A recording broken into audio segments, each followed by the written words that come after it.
We're live on the porch at the Oswego County Fair with music from Gina Holsopple. The best place for family.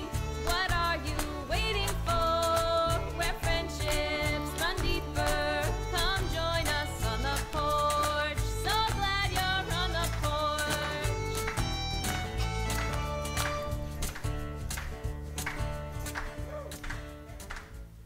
Are you kidding me? We are live at the Oswego County Fair in Sandy Creek, New York. Yeah. So the On the Porch staff had to take a couple weeks off because we traveled to Ottawa. And that's how you have to say that, Ottawa. We went to the World Cup, eh? We got to cross the border. We got to see some incredible soccer, some world-known athletes. And the only reason that I agreed to not stay in Ottawa was because I knew we were coming to the Oswego County Fair. Yeah. And it's at the Oswego County Fair where incredible things happen. And then if you do it so well that you get a blue ribbon, you get to go to the state fair. Yeah, which is really cool. And I'm hoping that the other radio shows that are being recorded at the Oswego County Fair don't do as well as we do so that we get the blue ribbon and then we can go record at the state fair. That would be so cool. Folks here in the audience that just gave me a look, just so you know, there really aren't other radio shows being recorded at the Oswego County Fair. But I want to be able to feel like I'm competing and that I could get a blue ribbon. But anyway, really cool things happen here. And it's a magical place. So you show up at the Oswego County Fair any other time during the year, and it looks like a fairground. There's a track, there's a grandstand, there's parking, there's like remnants of booths. Every once in a while you'll see like a tumbleweed, you'll see like an old French fry tray kind of roll by in the wind. This is usually with ketchup stains in that one corner where you put the big glob of ketchup but you don't ever eat it all. Yeah. And then the only reason that that's now blowing by is because that ketchup has finally come unstuck from the pavement because it soaks through the paper. And then it sticks like your old spit wads used to when you threw them at the clock in the classroom. Then the French fry tray just kind of sticks to the pavement. And then it comes up in like October, and then it just kind of rolls by. But anyway, so you're hanging out at the Oswego County Fair in this whole magical land, and you know that magical things happen here when you're hanging out with people like your really good friend Jim Farfaya, and you see him eat 2 meals because you're here all day because we came for the whole day. You see him eat 2 meals. He's a vegetarian. And for lunch, I saw him eat a corn dog, and I thought maybe he just asked for the corn on a stick. Like maybe it was just like cornmeal fried on a stick. But I looked inside over his shoulder. There was a hot dog in there. And I was like, wow, this is a special place. And then he just came back with his dinner, and I'm pretty sure there was a fried chicken sandwich on his plate. Fish. It was fish. He went with the fried, healthy version, you know? And I find that really interesting, Jim, because we've been sitting across from a tank full of tilapia all day. So for you to come back with a fried fish sandwich is a little insensitive. But, yeah, no problem. But we're just a few picnic tables away from the dairy booth, too, which is really exciting because they have ice cream. And I've been trying to get Jim to eat ice cream because what happens to Jim when he eats ice cream is very similar to what happens to me when I consume caffeine. And, boy, I'd love to see that. But anyway, we've got an incredible show for you. We are talking over the demolition derby on one side, and on the other side we've got some kind of entertainment happening in the other building. But this is where it's at, folks. So if you're missing the demo derby, you're not missing anything. If you're missing the entertainment in the other building, not a big deal because you're right here at On the Porch. And by the way, they gave us a stage that's actually a porch. So we have a roof. Yeah. We have posts. We have a railing. We even have lattice with some ivy on it. I mean, this is the business right here. But let's get into the show, shall we? I'm so excited to be recording live from the Oswego County Fair. Thanks for walking through. You could have gone the other way, and you came through here because you know where it's at. But for now, Gina Holsopple, you're on the porch.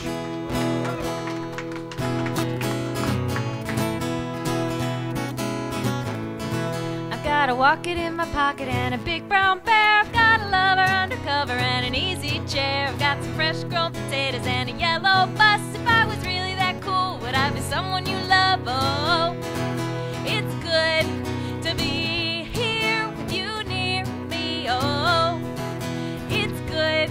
You are you and I am me.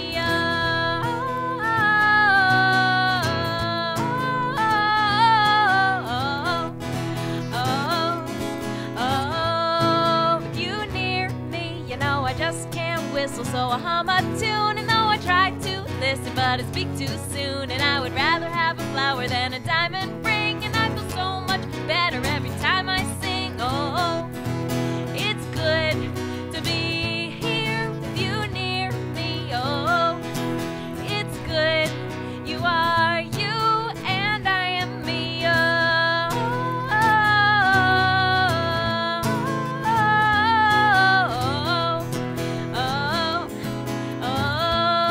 With you near me.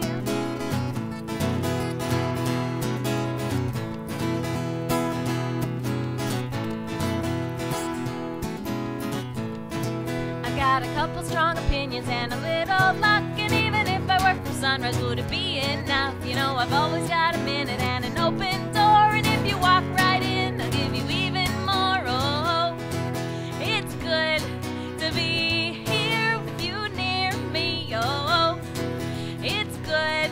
You are you and I am me. Oh, it's good to be here with you near me. Oh, it's good. You are you and I am me.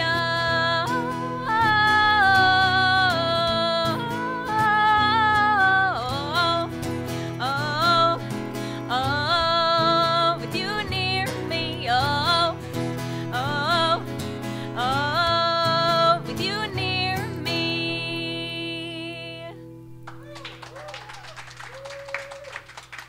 Thank you. Today's episode of On the Porch Radio Hour is brought to you by the Great Lakes Rock Delivery Service. In 1534, French explorer Jacques Cartier entered into the St. Lawrence River, and he traveled to the shores of Lake Ontario. And he eventually captured some natives and made them part of his crew. And while he was having them guide him across the shoreline of Lake Ontario, he noticed that most of the time they were walking in their bare feet. And so he decided that that phrase, when in Rome, should apply here. So he took off his shoes and he decided to walk along the rock shore. And it really hurt his feet.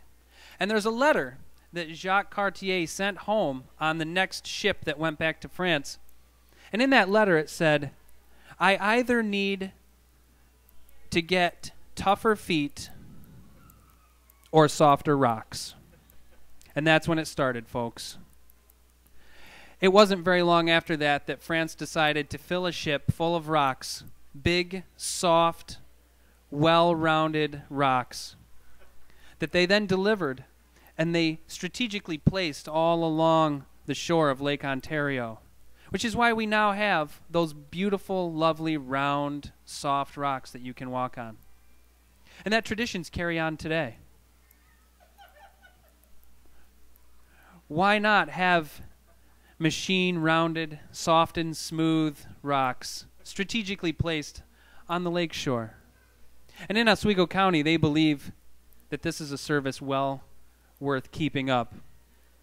And so some of your tax dollars goes to the Great Lakes Rock Delivery Service. So folks, please remember that as you're walking along the lake shore, having a beautiful, relaxing time with your family, and you see all these rocks of different sizes and shapes, but all smooth, all rounded, all lovely to touch, warmed in the sun. Maybe you give a hot rock massage to one you love. Maybe you just lay down. Maybe you pick up a nice flat one and skip it across the lake. But enjoy that time. And please, while you're enjoying that time, think of Jacques Cartier. Think of how poorly conditioned his feet were, and thank him for that. Because he helped start the Great Lakes Rock Delivery Service, and it keeps you happy, and it keeps your family safe while exploring the lakeshore. So thank Jacques Cartier, and thank the Great Lakes Rock Delivery Service. Here at the Great Lakes Rock Delivery Service, we help make the Great Lakes, your feet, life better. Great Lakes Rock Delivery Service.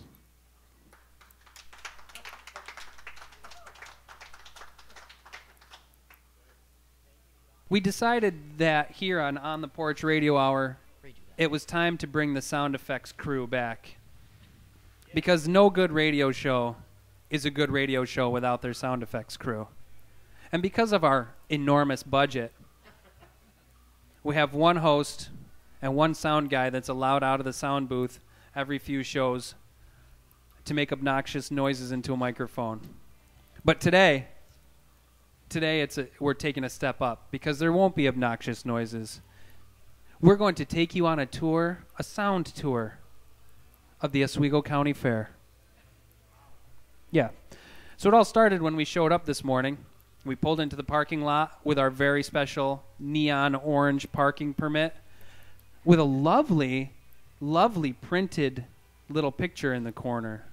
So we're going to go right down the list, and we're just going to follow the schedule, and we're going to take you through the day that we experienced here at the Oswego County Fair leading up to right now. So first, we're going to go over to the dairy show and see some of those award-winning blue ribbon cows where they're on display now. Some of them are being milked, and just some of them are being shown. Stay still, come on.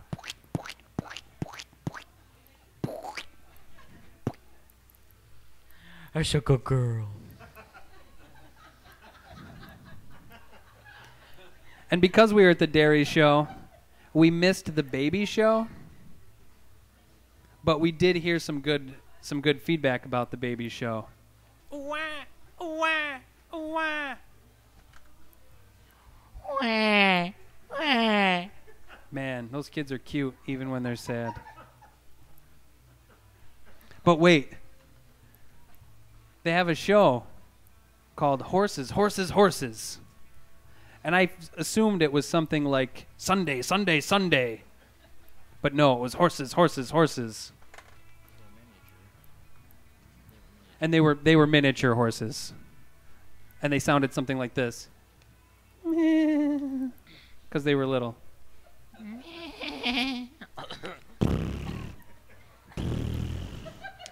Winnie.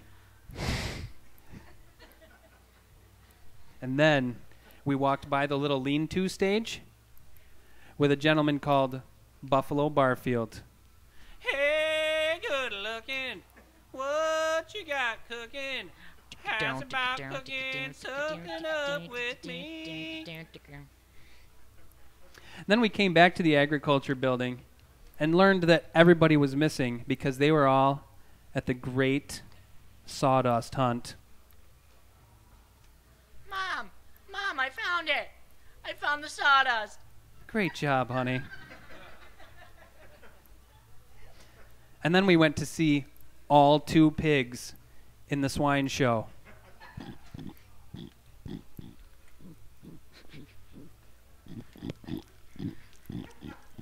And then one of them got away.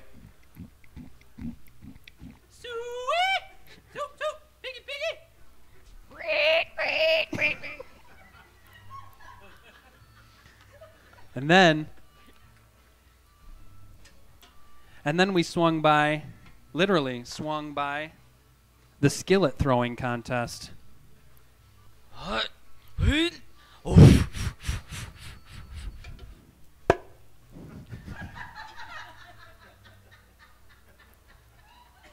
And what was just finishing up when we were starting our radio show? But the Demolition Derby.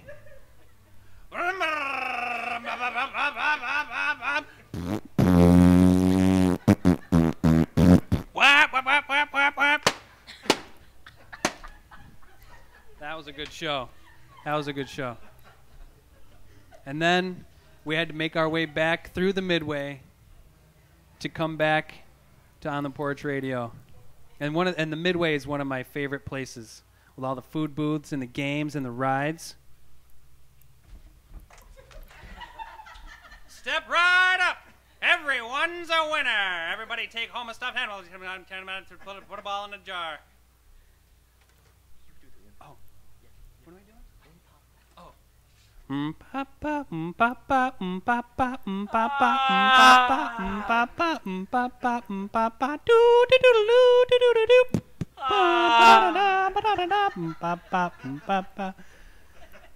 And then we made it back to the agriculture building, where everybody walks through to get their ice cream, and here on the Porch Radio Hour. Thanks for stopping by, and thanks for being here.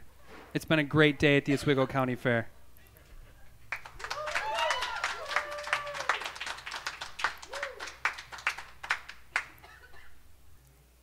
You're listening to On the Porch Radio Hour. We'll be back in just a minute. What's happening in Central New York is brought to us by iHeart Oswego. The Port City Co-op hosts an outdoor flea market at West Bridge and 2nd Streets in Oswego on the 1st and 3rd Sundays of each month from 12 to 5 p.m. Call 315-529-5177 for more information. The CNY Arts Center hosts a Writers Cafe the last Sunday of the month with the next session July 26th at 6 p.m. The Arts Center is also currently offering adult painting classes and writing classes and is hosting Artie Camp for children during July and August. Artie Camp offers a variety of classes in visual and performing arts to school-aged children. Visit cnyartcenter.com for more information. The Oswego Players presents Guys and Dolls now through July 12th. Call 315-343-5138 for more information. Theater du Jour presents Bingo, the winning musical, at the Ice House in Mexico on August 20th and at the Oswego Tea Company on August 21st. Visit dujourcny.com for more information. Oswego County farmers markets happen just about every day of the week. In Central Square, visit Crossroads Park Monday through Saturday from 9 a.m. until dark. New Haven's Farmers Market is held at the Town Hall on Mondays from 4 until 7.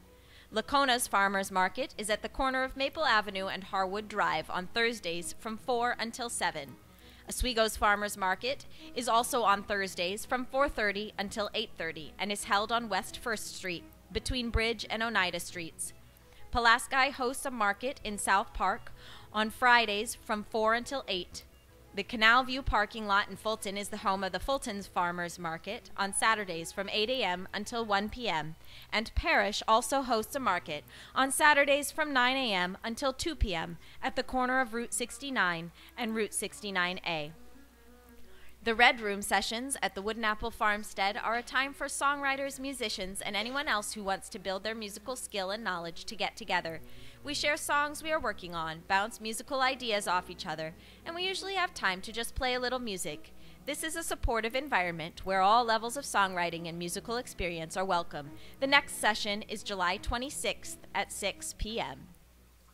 Here at On the Porch Radio Hour, our whole focus is to support local folks doing local things, and it's all cool stuff because we think everybody that's doing stuff locally is cool and doing cool things.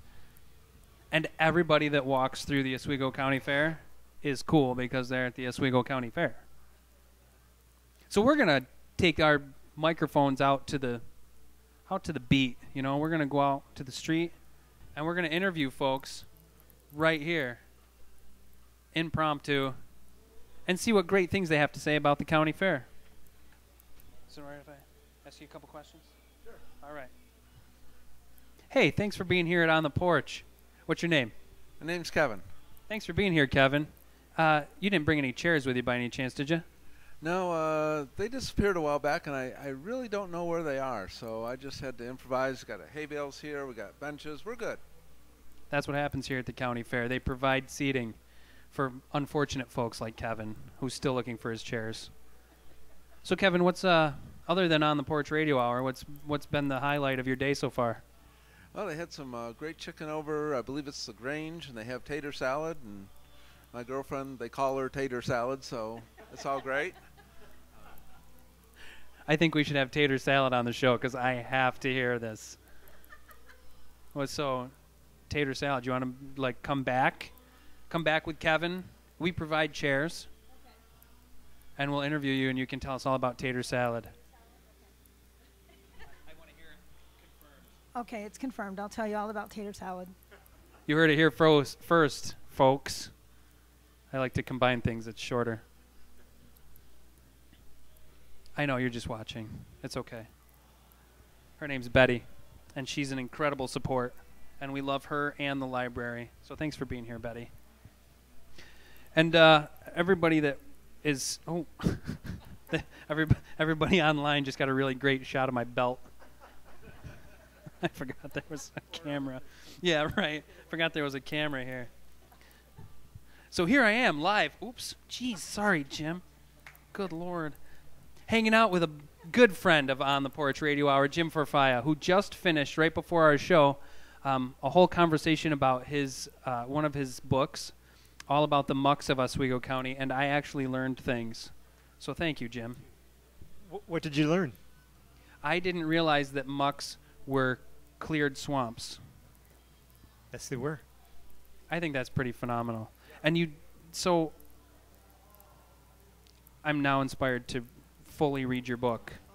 Yeah, every time I go to the River's End, I've kind of flipped through it, but I'm actually going to read it now. Thank you. Yeah, it was really an amazing story. Like, my two uncles were muck farmers, so I thought I knew a little bit about it, but it's an amazing story right here in Oswego County. Exactly. And you have another book coming up that I overheard you say you interviewed 200 people about the blizzard of '66. Yes. And when I mean interview, maybe email interview or literally stopping me on the street. I mean, once word got out, there was a little press release in the paper. People were calling me. It's the easiest book I've ever researched. And everybody has a story from the blizzard of '66. So this woman here today was telling me a story about her husband was in it. So it's endless. That's awesome. Did you know I have a story about '66 too? I was born 11 years later, but I was kind of a misfit of science. My mother actually had 11 years of gestation, and she wanted to let me cook a long time, so she decided to forego the 9-month thing. And what else are you going to do if you're snowed in during the blizzard of '66, right? Other than make a radio show host and let him cook for 11 years.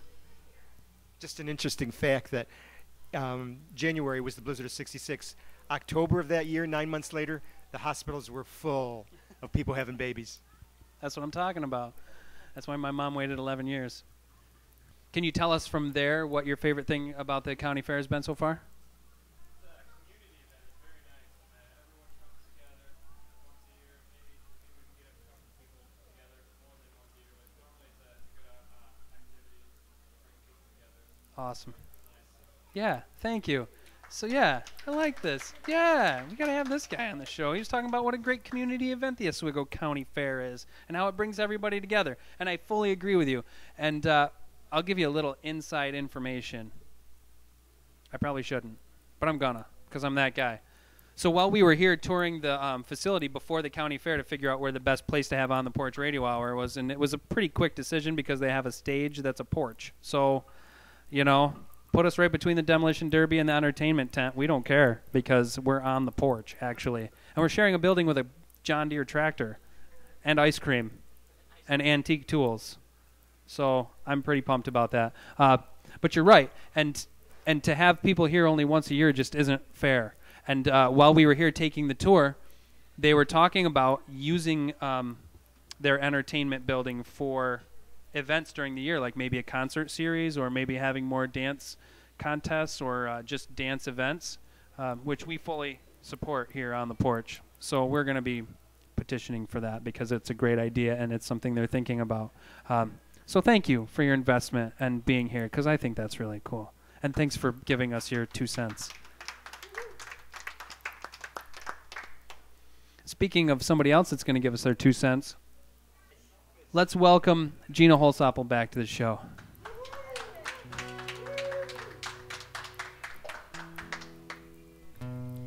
The first time you laid eyes on me, I thought, well, isn't this nice? You look mighty sweet. Now I've got patience, I've got time, but I won't wait long just to make you mine. 'Cause I love you, darling, I hope you love me. I'd like to meet you out beneath that old pine tree. We'll whisper secrets, sweetheart, till the break of dawn, until the birds start singing about how we carry on.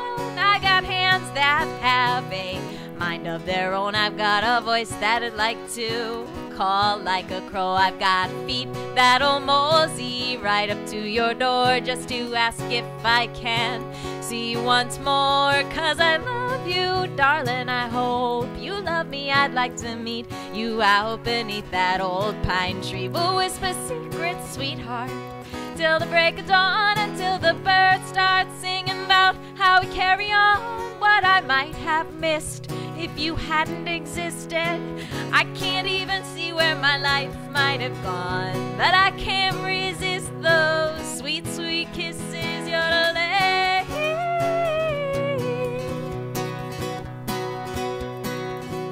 There's a little farm down the road, it's the perfect place to watch our family grow. 'Cause Ma and Pa has a mighty nice ring, and with you beside me I just want to sing.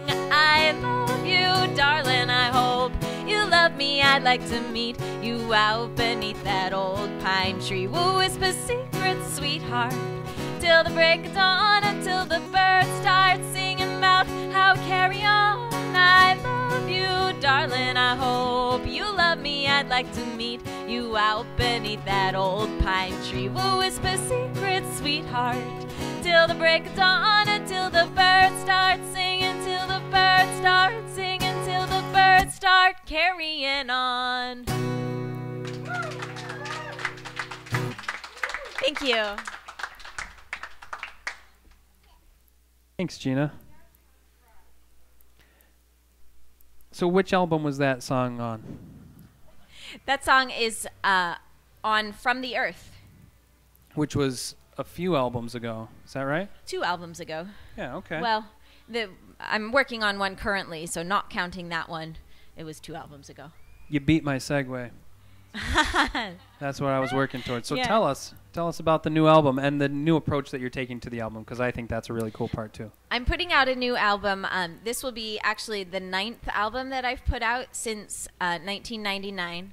So I've been doing this for a while. And I put an album out every couple of years. It's been a really fun process. And at this point in my life, I try to do something a little bit differently each time I'm ready to record, because I'm constantly writing songs. All of the albums that I have are original songs. And so this year I decided I would record 1 song a month. And so I'm using the website Patreon.com, which is an avenue for artists, for supporters of art to plug in online and support financially artists who are doing something on a consistent basis. So every time I put a song out, the supporters of mine, they get that song every month, and they've pledged a certain amount every month, and then they receive that song. And so at the end of 2015, I will have 12 songs recorded. They're released the 22nd of every month. So it's been a pretty fun process. I get to really focus on one song each time I go into the studio. So it's been pretty cool. It has been really cool, and I'm a little biased because I'm on the inside of that process. But it is really fun, and I think it's a really fun way to not only put out a song or an album, but a really fun way to record it too. We have a really great relationship with the recording artist Brett Hoban, and it's just really cool to be able to go into the studio once a month and record and put out new stuff. And it's really a lot of fun to watch your process too, to see you create new songs along the way. Yeah, I think that's really neat. It's interesting because typically I have a full album of songs and I go into the recording studio, and so there are some songs that we focus on doing a lot of stuff with, and then some songs we just record and get through, and so they end up getting kind of the short end of the stick, and this time each song gets its full experience, and I don't have them all written yet, so I'm several months ahead, so I still have a list of 2 or 3 songs that haven't been recorded yet. So it gives me a little bit of a cushion time, but I don't have enough songs to finish the year. So it keeps me on my toes. It keeps me writing. Keeps me kind of constantly in that space where I know I've got to write a few more. So that's nice too. It is nice. It is. It's a lot of fun. And I think one thing that I'm changing topics now, but you are doing consistently that's keeping your music in your hands and in your fingers and your voices is you're doing a lot of lessons. And so I want to hear a little bit about the lessons in that process and how you're doing that, because I think that's a neat process too. But I'm also curious in hearing about how, if the lessons are helping in your music, or if you feel like sometimes you get stifled, or if it takes up your time. Honestly, I love teaching lessons. As a musician, I'm able to make a living as a musician right now, and that's a pretty special gift that has been given to me, and lessons are my bread and butter. And because I have a consistent group of folks that want to take lessons from me, I'm able to make a living as a musician. Concerts are great, and they're a piece of what I do, but they don't come often enough to make it an easy living. But lessons are lovely. And one of the things I love most about lessons is it forces me to get out all of my instruments several times a week. So I am picking up my guitar almost every day. I am playing the piano almost every day. I teach ukulele lessons, guitar lessons, piano lessons, voice lessons, and violin lessons. And I get out those instruments every week. And I wouldn't do that if I wasn't teaching lessons. So it keeps me on my toes. It keeps my hands in practice.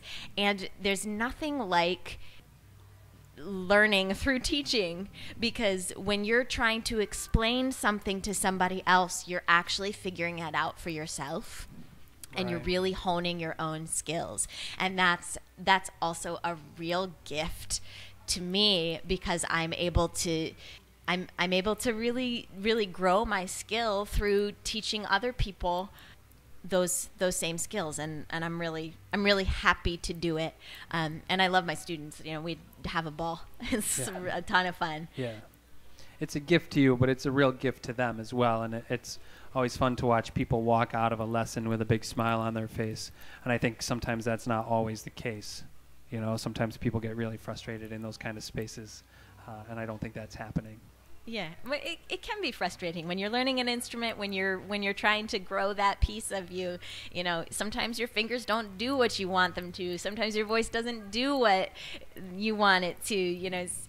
We hold all sorts of crazy tensions in our body, and our brain says, okay, just do this. It can't be that hard. And our body just doesn't do it the way we want it to. And so it can be frustrating, but it's also a really cool opportunity. Music is just a real amazing part of life, and I work to keep that magic in each lesson, because music is a beautiful thing. Yeah, absolutely. And because music is a beautiful thing, you are also fortunate enough to be involved with a whole bunch of collaborations. So you're doing collaborations with local dance studios. You're doing collaborations with Jim Forfaya, with a poetry book that he's written, and you're doing collaboration with me too, which on is the porch.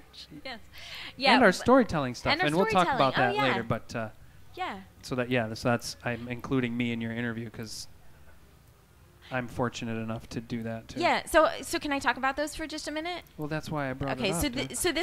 So one of the things, One of the things that we've been doing actually over the past 6 or 7 months, it's been a while now. Jim Perfaya wrote a book of poetry about songs from the 60s and 70s,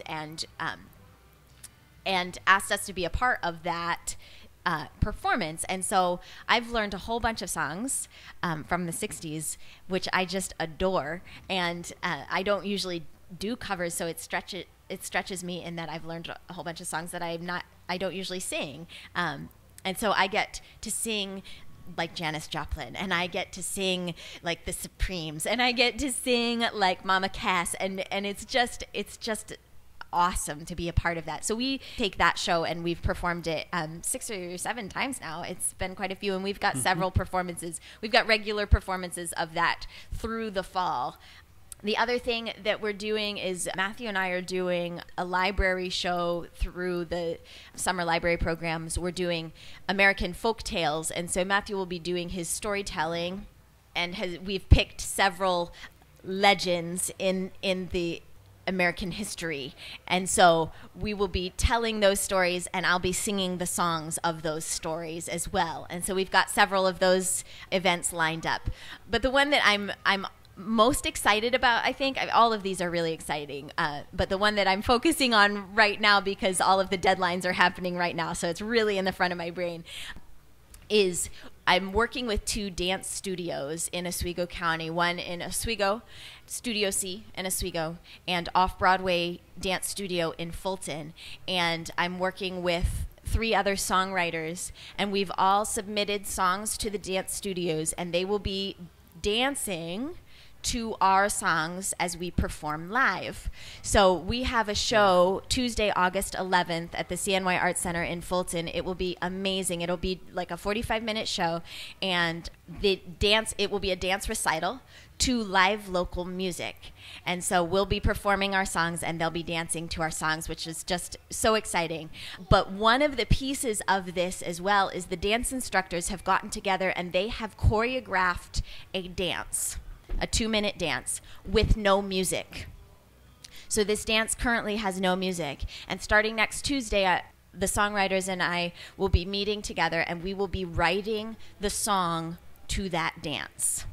So that will also be performed. The dance instructors will perform that dance to the song that we will have written post choreography. So it will be an incredible musical challenge. It's really exciting to be doing some kind of cutting edge stuff and working with the community, trying to bring the arts together, trying to get everybody doing cool, interesting things in the same spaces, because we're all working to make this place just a wonderful place to be and to live, and this is part of that.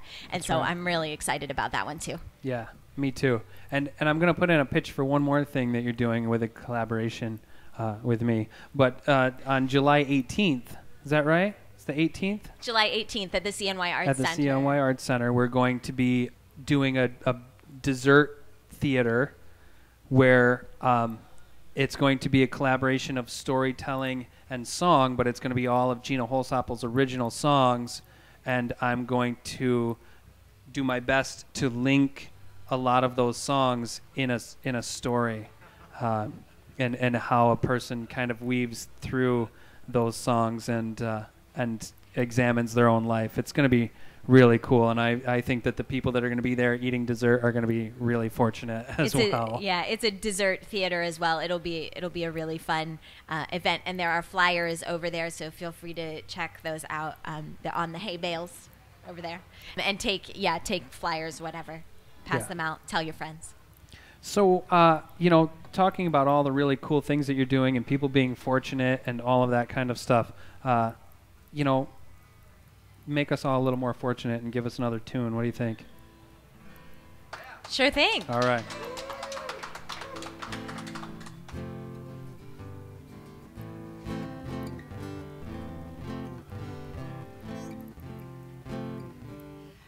So I wrote down the chords. I was just going through and make sure they're right. This is a brand new song.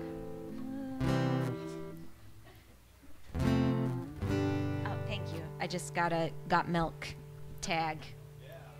Yeah. We are. right next to the milk folks. So this is a brand new song, and I actually wrote it on piano, and so this is the first time I will be attempting this song on the guitar. So if I butcher it really badly because we're recording this, I'll stop and I will sing one that I know I can play. But I'm going to give it a try.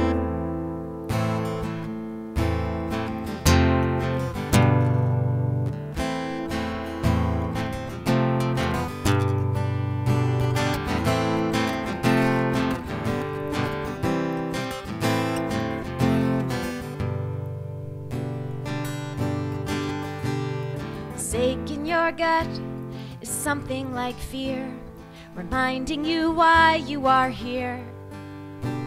You're trying so hard so that change doesn't come, when change is the only thing real.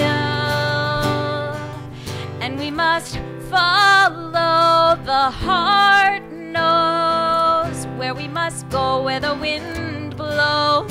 And we must follow, and I know, take a chance, change comes. Call to the edges of what I believe, the martyr is leading me on. So will I go willingly over this edge, or will I sit quietly home? And we must follow, the heart knows, where we must go where the wind blows. And we must follow, and I know, take a chance, change comes. Most of this life is sticky with needing most of my heart scattered around. The only real choice is how I will feel, no matter what stays, what comes, what starts, what's done. And we must follow, the heart knows, where we must go where the wind blows. And we must follow, and I know, take a chance, change comes.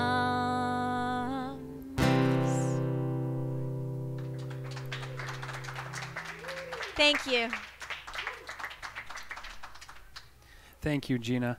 And besides all of those collaborations, do you have any more live performances coming up? Any concerts coming up soon? I do. I'm performing tomorrow night. I'm performing tomorrow night in Oswego, outside at the Veterans Stage on the west side of the river, right next to the river. There's a big white sail-looking thing over a stage, and it is they're having concerts, a summer concert series there every Friday night starting at 5. There's a bunch of vendors. They've gotten all sorts of like awesome stuff that they're doing there. It starts at 5, music starts at 6. I perform until 8. I'll do a whole show, and it'll be a ton of fun. So if you're in Oswego, and those of you who are listening on air, it will have been last night. So, sorry. But those of you here, come tomorrow. Thank you. Gina Holsopple, everybody.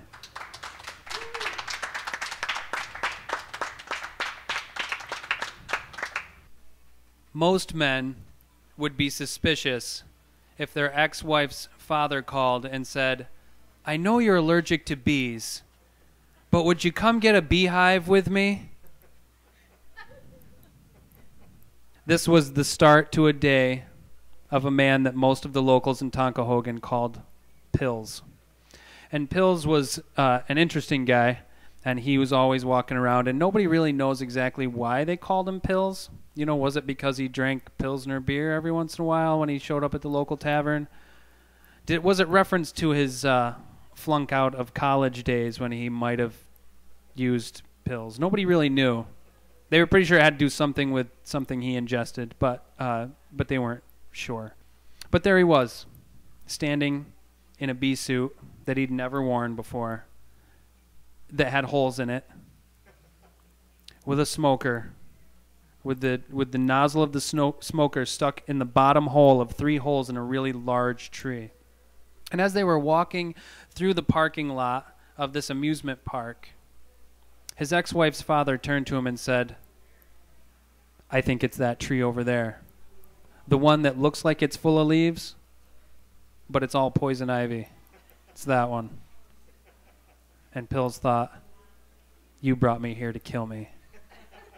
The amusement park had 1 week before they had to open to the public for the season, and they had a massive tree covered in poison ivy, full of bees. So there he was, in his white suit, with holes, and the zipper that's supposed to zip the mask thing on, the net that goes over your head, it had missing teeth, so it only zipped like 3/4 of the way, and the quarter that was unzipped kind of puckered out so that bees could get in. And he was handed the smoker and said, "Go smoke that hole." And so he's squeezing this little smoker, and the smoke's going in through the bottom hole and up through the top 2 holes, and out come all of these bees. And the old man turns to him and says, "I bet there's 50 to 60,000 bees in that tree." And Pills thought, "And I'm sticking my arm in there." And after about 5 minutes of this, the old man says, "I knew it. I knew it. As soon as we looked at the tree, we're not going to be able to do anything with that. Keep smoking it." So Pills is pumping the smoke into the tree. And it was one of those things where you kind of inhale that smoke after a while. It was wet sumac that they put in the smoker, and that's supposed to drive all of the bees out. But it was kind of like, it reminded Pills of when he used to visit the next town over and go to their Catholic church, and they would wave the big thing of incense, and he was breathing this in, and he started to get lightheaded, but he just kept pumping and pumping and pumping, and he just kept breathing and breathing and breathing, and pretty soon it got all smoky like he was at a Grateful Dead concert or Catholic church on Christmas, and he's just inhaling all of this stuff. And it took him to a whole nother place, and he's there, and he's got these memories, and he remembered his EpiPens, and that they weren't in his pocket, and they were locked in the car, and the keys were in his pants pocket, but his pants were underneath the white suit with the broken teeth on the zipper. He would die.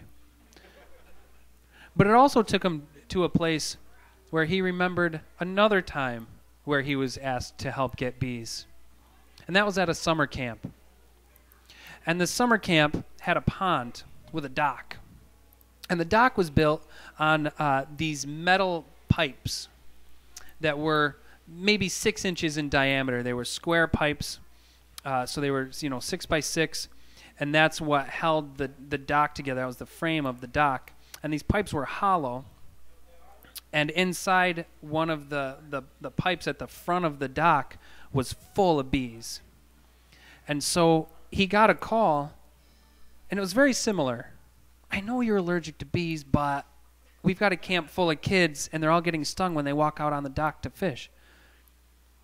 So there he was. He had to wait until all the kids went to bed, which is a good time anyway, because all the bees are in their hive, and they're less likely to come out and sting you in theory. And they took out a rowboat that didn't have oars, but they had a really long pole that they would scoop and skim the pool with. So they had this long telescoping pole, and they took the net off the bottom, and they wrapped the end in a couple of old T-shirts and duct taped them on and lit them on fire. And there's Pills in this rowboat that he actually used the pole to pole himself out with, and now he's tied off to the dock where all these bees can come out, and then he's just stuck there. And so he's got the T-shirt wrapped around the pole, and he's sticking it in, and it's on fire, and all the flames are coming out, and all the bees are coming out, and he just kept poking and poking. And the person that he was with was standing on the other side of the pond with a really bright light, shining it inside the pipe so he could see it from the other side. And he's like, "They're still there. They're not, it's not burning. You're not getting all the way through." And the pole was stuck now, and he couldn't push it any further, and he couldn't pull it out, and the fire had gone out, and now there's smoke, and there's bees flying around. And so a camp counselor comes running up the path, and he says, "The director's going to kill me, but I've got a whole bunch of fireworks in this bag. So if we can get that pole out, we can light the fireworks and launch them through the pipe and get all the bees out that will just blow up the beehive. And so that's what they did. And not thinking that a Roman candle makes noise as well as fireworks and bright flashing flaming things.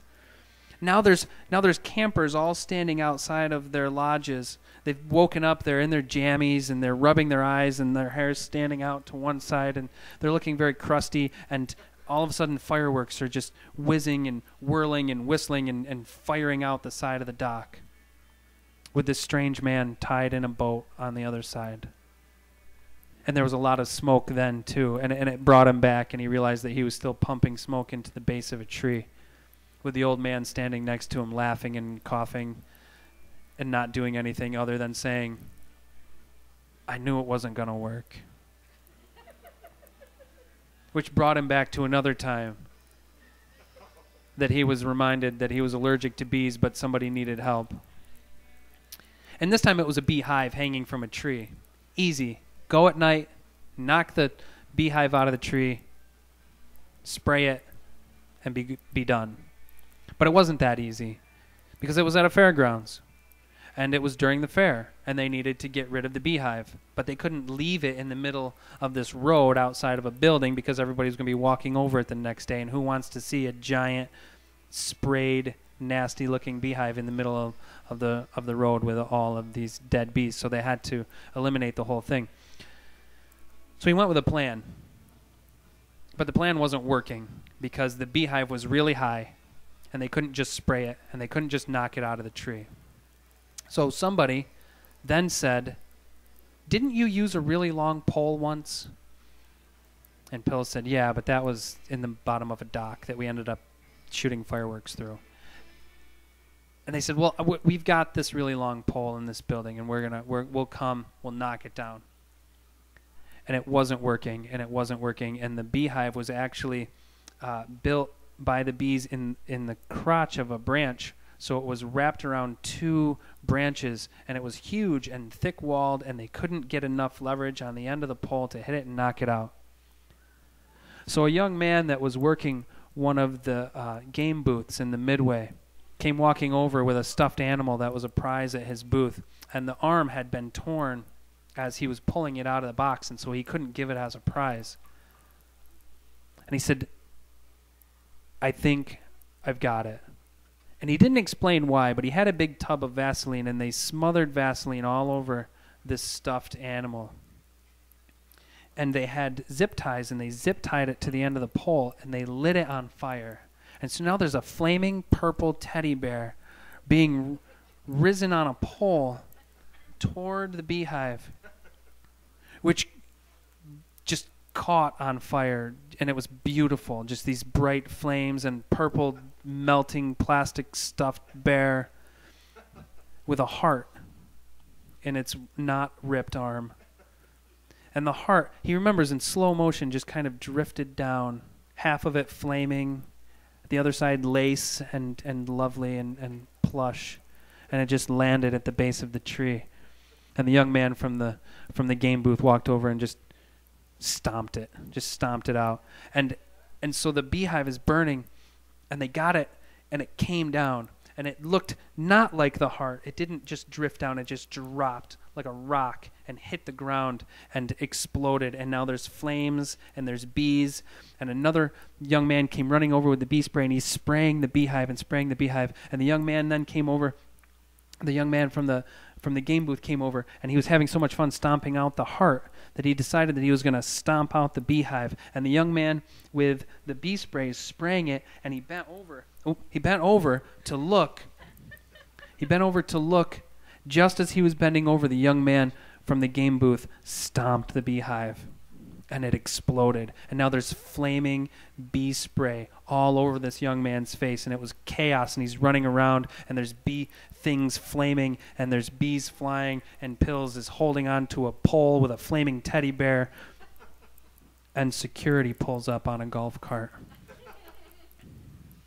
And they were more than happy to help and escort Pills back to his car. But the next day he came to the fair, and he walked by, and there was no sign of a beehive anywhere except for one little black mark at the base of the tree. And if he looked at it hard enough, he thought it made out the shape of a lacy heart at the base of the tree, just a little black heart burnt into the grass. And he loved it. And then he realized he was still pumping smoke into the base of this tree. And he started laughing to himself because he thought, all of my bee exploration and fun started with destruction, and now it's led to catching bees, and I'm going to be leaving here just leaving bees alone because they're not coming out. We have to take the queen, and we can't get the queen. There's 50 to 60,000 bees in this tree. So a couple weeks later, he went to that amusement park. He was going to go on the go-karts and play some mini golf, maybe put on his suit and go down a water slide. And as he walked by the tree, he stopped. And they had it all roped off so that nobody would go, and they just had the bees, and they were there in the poison ivy tree. And he was pretty sure that as he stood there, and in that low hum that he could hear from 50 to 60,000 bees, a good 20 to 30 feet away, if bees could smile, he could hear the smile. And through that smile and through that buzz, he could hear them singing, "This is my home, this is my only home, this is the only sacred ground that I have ever known. Should I stray in the dark night alone, rock me, goddess, in the gentle arms of Eden. Rock me, goddess, in the gentle arms of Eden."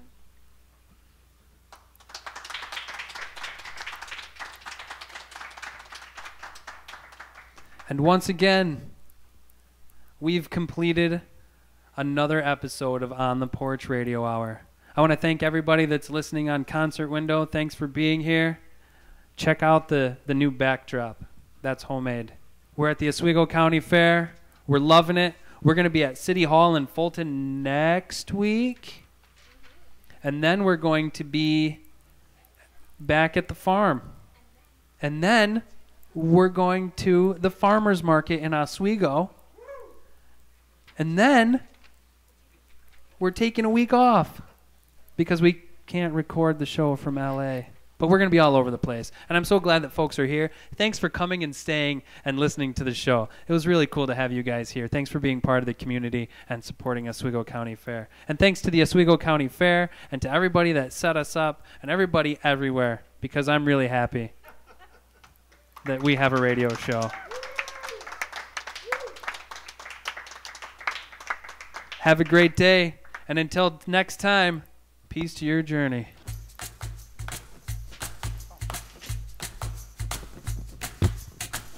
On the Porch is a production of the Wood and Apple Farmstead, with host and writer Matthew Wood. Our musical director is Gina Holsopple. Our sound technician is Maxwell Wood. Our stage manager is Renee Monet.